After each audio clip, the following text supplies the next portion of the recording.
car la fissure a été examinée avec soin et a démontré qu'une grande quantité de sang avait coulé à l'intérieur. C'est encore là-bas, et c'est du sang humain. Voici ma question. Vous avez dit que vous aviez donné le sang de notre Seigneur à être examiné par un laboratoire israélien. Quels ont été les résultats? Ok, très rapidement. Du sang sec, c'est du sang mort. Tout le monde sait ça. Ils font des tests sur le sang des pharaons et des momies.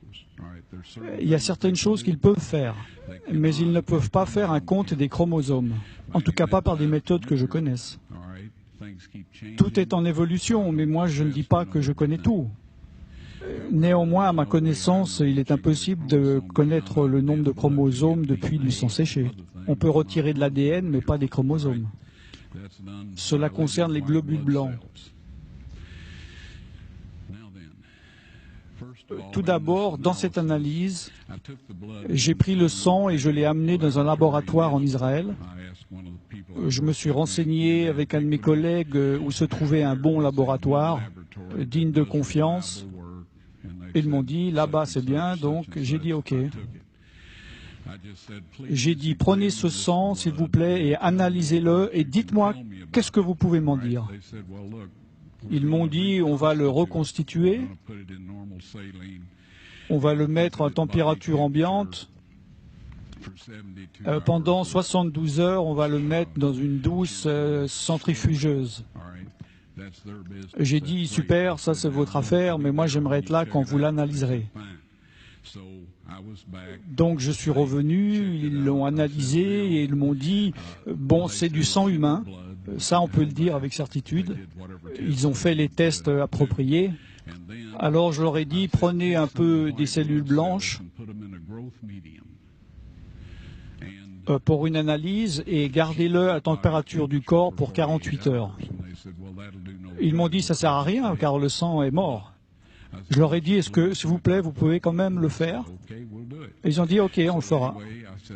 J'ai dit, je veux être là quand vous le retirez et que vous l'examinerez. Je suis revenu, ils l'ont sorti, ils l'ont examiné, ils l'ont mis sous microscope. Et un technicien en a appelé un autre. Ils ont appelé leur patron. Ils parlaient en hébreu ensemble. Ils m'ont regardé et m'ont dit, Monsieur Wyatt, ce sang ne contient que 24 chromosomes. Vous voyez, chacun d'entre nous en avons 46. 23 de votre mère, 23 de votre père, 22 autosomes de votre mère, 22 autosomes de votre père. Vous avez un X de votre mère et vous pouvez avoir un X ou un Y de votre père. Ce sang avait 23 chromosomes du côté de sa mère, un chromosome Y seulement. Voyez-vous, un enfant ne pourrait pas se développer s'il n'avait pas les autosomes de sa mère. Donc toutes ces caractéristiques physiques avaient été déterminées du côté de sa mère, ses autosomes. Son côté mâle a été déterminé par ce Y qui est venu d'une source qui n'était pas d'un mâle humain. Ensuite, ils m'ont dit, ce sang est vivant. Et ils m'ont demandé, c'est le sang de qui?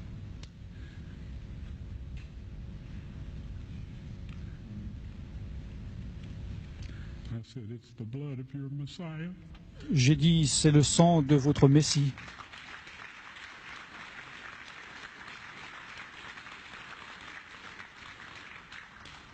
Et je peux vous dire que la vie de ces hommes ont changé.